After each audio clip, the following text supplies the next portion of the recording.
This is lesson 4 of the vectors unit on lines and planes. In this lesson, you're going to learn about the equation of planes in scalar form. In the previous lesson, you learned how to write the vector equation of a plane by finding a resultant vector which was equal to a position vector to a point on the plane plus scalar multiples of two direction vectors. In this lesson, we're going to learn how to write the equation of a plane in a different format. It's called the scalar equation of a plane. And we can write that equation if we know a vector perpendicular to the plane, called a normal vector, and also a point on the plane. But we'll talk more about that as we go through the lesson. So when you're ready to learn about this scalar equation of a plane, head on over to jensenmath.ca to make sure you have a blank copy of the lesson. You can find the lesson in the Calculus and Vectors course. We are in the third unit on vectors, Unit 3, Lines and Planes. And we are on lesson 4, equations of planes in scalar form. You can get a blank copy of the lesson here. You can get practice problems by clicking on worksheet, and you can check your solutions by clicking on worksheet solutions. So let's get started.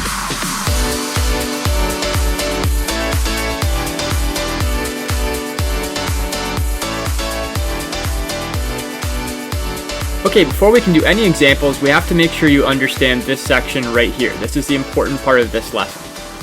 The scalar equation of a plane in 3 space takes this format, ax plus by plus cz plus d equals 0, where these coefficients, a, b, and c, are the components of a normal vector to the plane. We call that normal vector vector n. Notice the components of that vector are the coefficients, a, b, and c, of the scalar equation of the plane. Well, what's a normal vector? A normal vector is a vector that is perpendicular to a plane. And I'll give you a visual demonstration of that in just 1 second. So when you think of the word normal, think perpendicular. So if we know a vector perpendicular to the plane, we know the a, b, and c coefficients. To be able to solve for the d value, we also need to know a point on the plane. So if we know a point on a plane and a normal vector to the plane, we can write the scalar equation of a plane.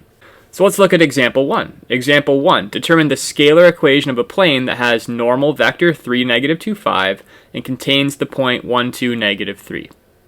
So let me just give you a visual demonstration of this plane and what the normal vector is, just to make sure you have a good understanding of that before we actually do an example. So here's the plane in GeoGebra. We're going to come up with the equation for that plane using the point that it gave us. It gave us this point on the plane, point 1, 2, negative 3. And it also gave us a vector perpendicular to the plane, a normal vector. And I translated that normal vector so that its tail was at the point we knew on the plane.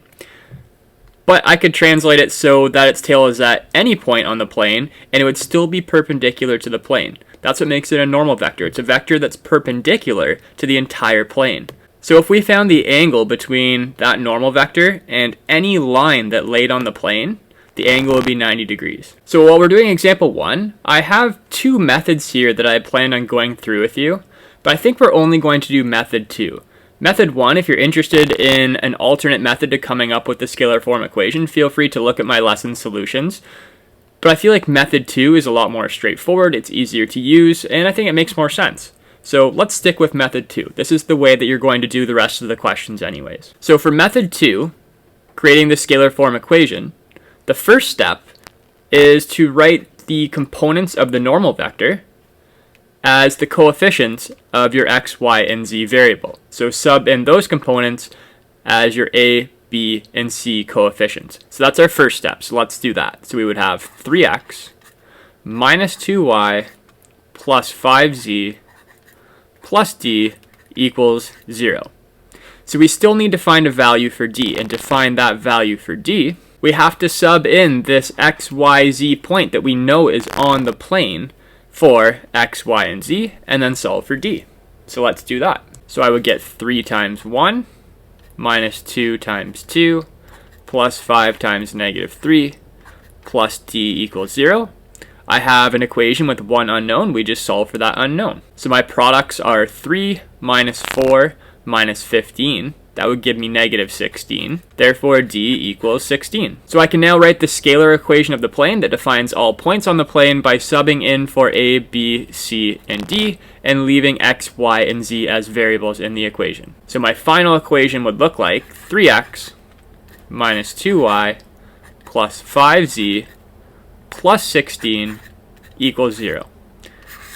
That's the scalar equation of the plane. So that's all there is to it. Start by subbing in the components of the normal vector for a, b, and c. Then sub in the x, y, and z coordinates of a point that we know are on the plane, solve for d, and then write the final equation. So we will come up with some more equations of different planes, but before we do that, I put in a part b and part c to this first question just to really make sure you understand what a normal vector is. So example 1b says, is vector a parallel to the plane? So let me let you visualize this first to help you understand what we're going to do to check if this is parallel to the plane. So here's vector a. I'll graph vector a, and if this is parallel to the plane, well, actually let me translate this so that its tail is at the point that we know is on the plane. Okay, I've translated vector a, so its tail is now at the point on the plane, and you can clearly see that this vector is parallel to the plane, but how are we going to verify that? Well, do you notice what angle that vector parallel to the plane makes with the normal vector? That looks like a 90-degree angle. And in fact, any vector that is parallel to the plane would form a 90-degree angle with the normal vector, because the normal vector is perpendicular to the entire plane. So to verify that vector A is parallel to the plane, we need to verify that it is perpendicular to the normal vector. How can we check if two vectors are perpendicular? We check if their dot product is 0. So I'll make a note. And let me remind you what the normal vector was. The normal vector was vector 3, negative 2, 5. So let's check if a dot n is 0. If it is, then we verified that vector a is parallel to the plane. So I'm doing the dot product of vector 4, 1, negative 2, and 3, negative 2, 5. And dot product is easy. I just multiply the x components, 4 times 3, plus multiply the y components, 1 times negative 2, plus multiply the z components, negative 2 times 5.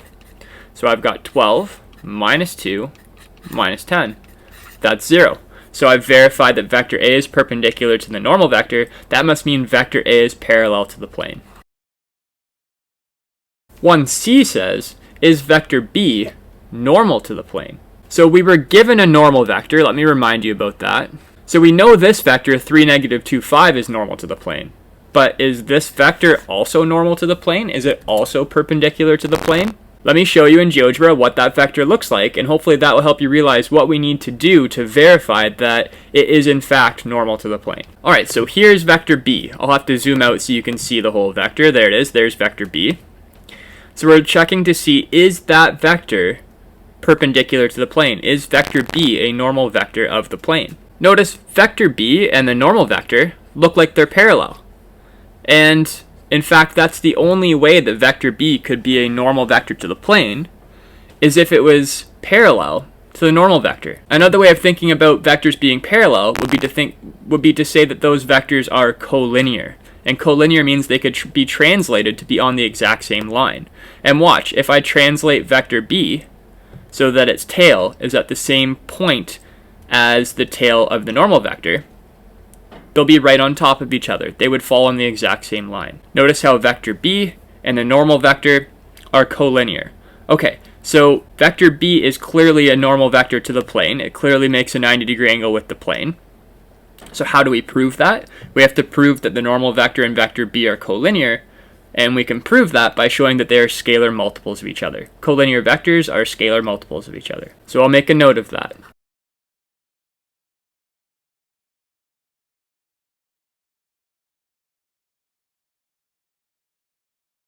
So let's check. Is vector b equal to a scalar multiple of vector n? So is vector 15, negative 10, 25 equal to a scalar multiple of the normal vector 3, negative 2, 5? So all we have to do is check, is there some scalar I can multiply this vector by to get this vector?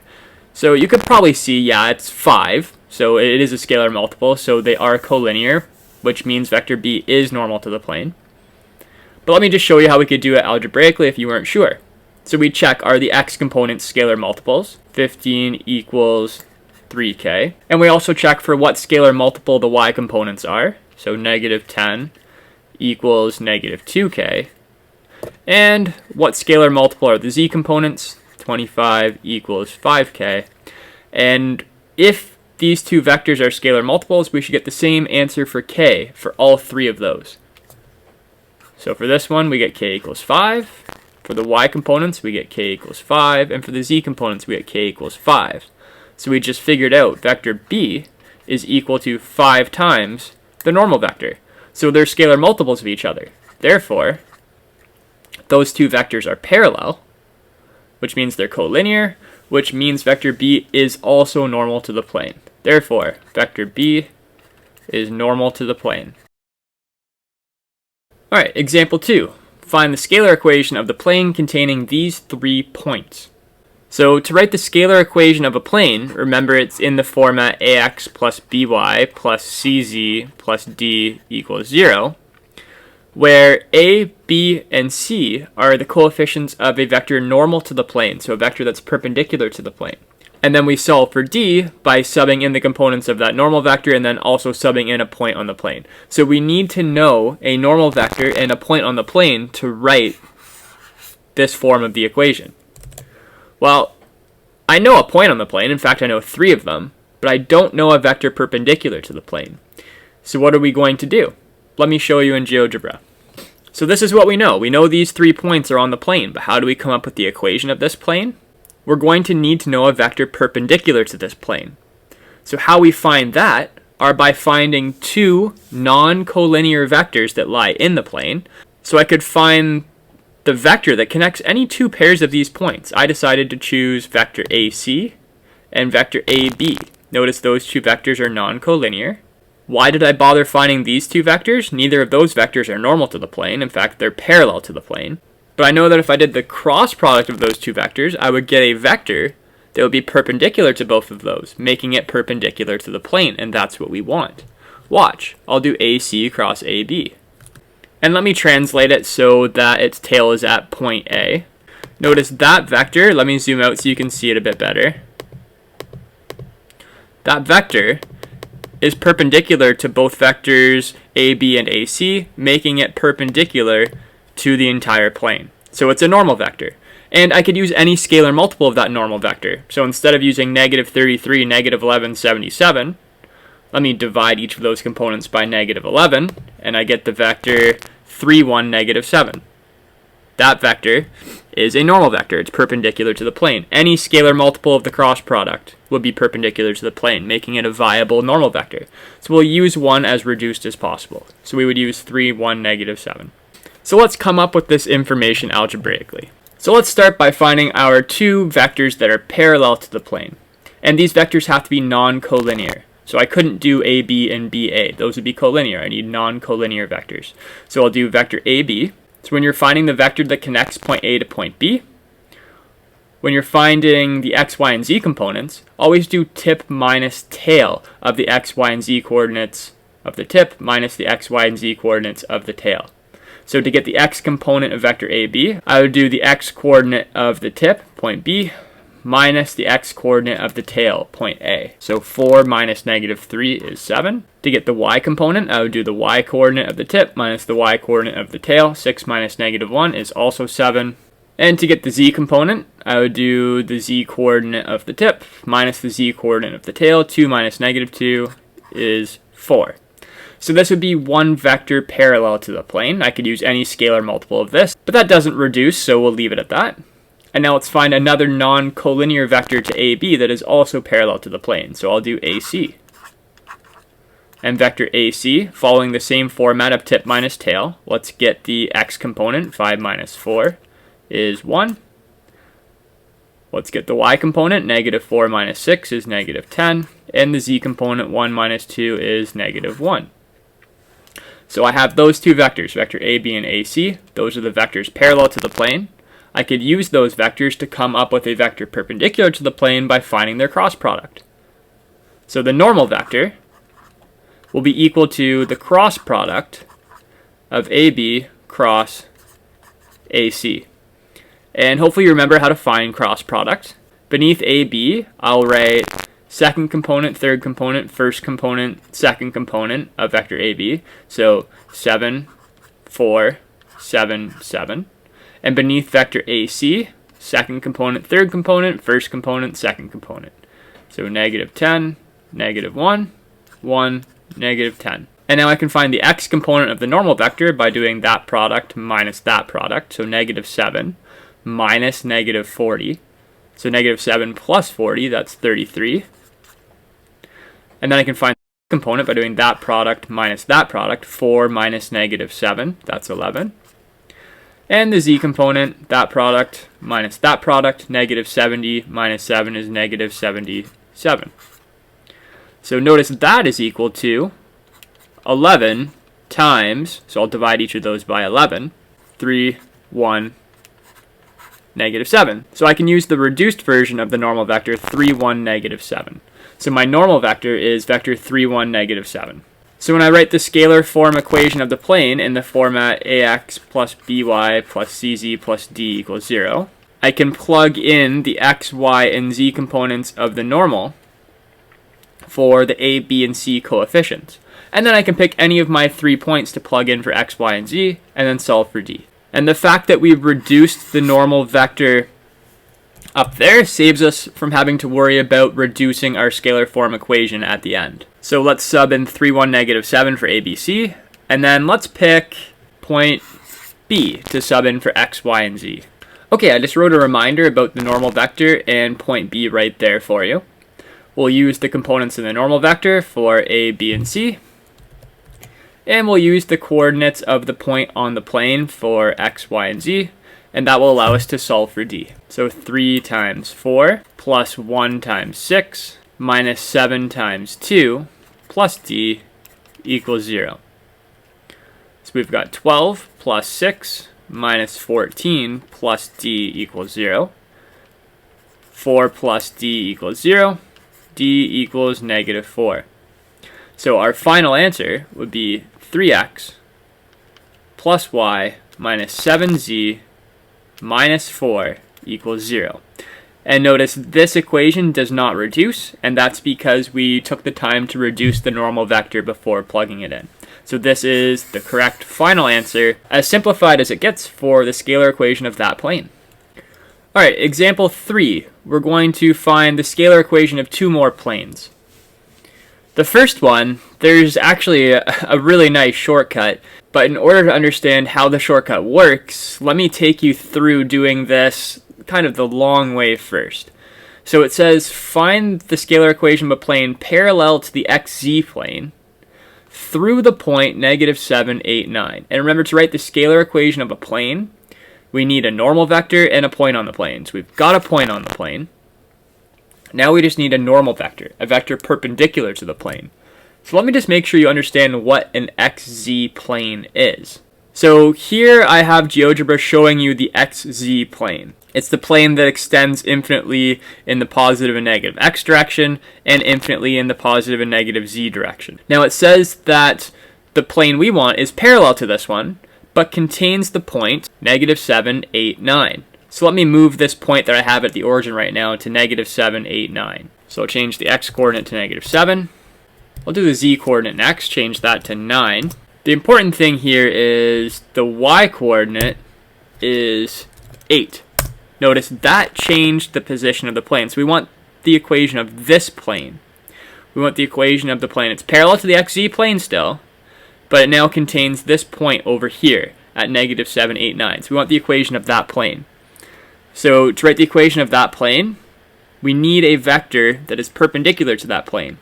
And from the last example, we learned that we could find that normal vector by doing the cross product of 2 vectors parallel to this plane. Well, what vectors would be parallel to the xz plane? Well, any vectors that don't move in the y direction. Notice I chose vector 3, 0, 0 and 0, 0, 5. Neither of those move in the y direction. Their y components are both 0. And in fact, I could write any vector, as long as it has a y component of 0, I know it's going to be parallel to that xz plane. So instead of 3, 0, 0, how about 3, 0, 5? Notice, yep, that's still parallel to the xz plane. It still lays directly on that plane. And instead of 0, 0, 5, how about negative 4, 0, 5? Yep, still in that plane. Any vector that doesn't move in the y direction is parallel to the xz plane. Okay, so I think we understand that. So why don't we make those two vectors as simple as possible? So how about vector 1, 0, 0? That doesn't move in the y direction. And how about vector 0, 0, 1? Now it's hard to see them because I made their magnitude so small, but those vectors do lie in the plane. Let me change them to 2, 0, 0 and 0, 0, 2, just so you can see them a bit better. Okay, so notice, yes, those do lie in the plane. Oh, and another important thing to mention is those are not collinear. I had to choose two direction vectors that are not collinear to each other. So when I do the cross product of those two vectors, I will get a vector perpendicular to both of those vectors, which means it would be perpendicular to the plane. Watch, let me do the cross product. I called those two vectors D and E. Let me do the cross product of D and E. Notice I get a vector perpendicular to the plane. So I call that the normal vector. And that normal vector, look at its components.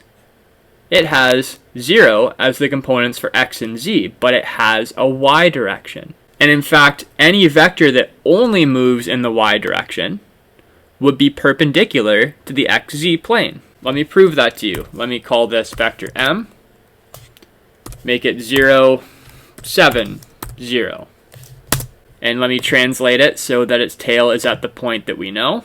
Notice it is in fact perpendicular to the plane as well. So we didn't have to go through all of that finding the direction vectors, cross-producting them to get a normal vector. We could have just made up any vector that only moves in the y direction. So probably easiest thing to do would be use vector 0, 1, 0. But let me go through the process algebraically with you. So you could have come up with two vectors parallel to the plane. I'll call them m1 and m2. And any vector with 0 as the y component would be parallel to the xz plane. So I chose 2, 0, 0 and 0, 0, 2. The important thing here is that these are both 0, and the vectors themselves are not scalar multiples of each other. They're not collinear. And now I can find the normal vector by doing the cross product of these two. So let me just do the cross product of them quickly. So I listed their components underneath. This product minus this product is 0. This product minus this product is -4. And this product minus this product is 0. So that vector would be equal to -4 times the vector 0, 1, 0. So I could use 0, 1, 0 as the normal vector. And I just rewrote that information here, what we know so far. Now we know a normal vector and a point on the plane, so we can write the scalar equation of the plane. So start by subbing in the x, y, and z components of the normal vector for a, b, and c. Now sub in the point we know for x, y, and z, and then we can solve for d. And we would get d equals -8. So our equation, when I sub d equals -8 into what I had here, I would just be left with 0x plus y plus 0z minus 8 equals 0. If I simplify this, well, the x and the z are gone. Y minus 8 equals 0. Or, let's write it as y equals 8. Do you see the shortcut now? Look how easy this question could have been. What we know about this plane, if it's parallel to the xz plane, we know it doesn't move in the y direction at all. Which means the y-coordinate of any point on that plane is 8. That's why this defines the plane. Let me show you that in GeoGebra. So I have GeoGebra allowing me to change the x, y, and z coordinates of that point. And notice I can change the x-coordinate to whatever I want. That point's still on the plane. And I can change the z-coordinate to whatever I want. That point is on the plane. And what's in common between all the points on that plane? Notice I didn't change the y-coordinate. The y-coordinates of all those points I showed you was 8. And in fact, the y-coordinate of any point on that plane is 8. Because that plane only extends in the x and z directions. It doesn't go in the y direction. Part B. This one's pretty straightforward after we understand what the question is giving us. So it tells us the plane we want the equation of. It contains this line, and it's perpendicular to this line. And I can tell those are equations of lines because they're sums of a position vector and a scalar multiple of a direction vector.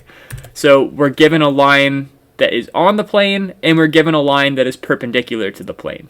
So let me show you what we have. So here's the plane we want the equation of. The question told us that there's a line that lies on the plane. So this line lies on the plane. And what useful information will that line give us? Well, remember, if we want the equation of a plane in scalar form, we need to know a point on the plane and a vector normal to the plane, a perpendicular vector to the plane. So from this line, I could figure out a point on the plane, because I know in this equation, this position vector points to a point on the plane. So the point 1, 2, 4 is on the plane. Let's look. Here's point 1, 2, 4. Yes, it's on the plane. So from that line that lies on the plane, I can use this point. And then it also gives me information about a line that is perpendicular to the plane. So it gives me this line, this perpendicular line. What would be helpful from this line? Well, from this line, notice this line is perpendicular to the plane. So if I could figure out what direction that perpendicular line is going in, I could use that as my normal vector. So all I have to do is look at the direction vector from that perpendicular line. And I know that direction vector would be a normal to the plane. So let's look. Here's that vector 2, 3, negative 1. If I translate that vector, that direction vector, so its tail is at the point we know on the plane, notice it forms a 90-degree angle with that plane, so that would be a normal to the plane. So we use the position vector from the line that's on the plane to get a point that's on the plane, would be the point 1, 2, 4. And I use the direction vector from the perpendicular line as my normal vector. And once we have those two pieces of information, we can write the scalar equation. Sub in the x, y, and z components in the normal vector for a, b, and c. And then sub in the x, y, and z coordinates of the point for x, y, and z. And then we solve for d. 2 plus 6 is 8, minus 4 is 4. So d equals negative 4.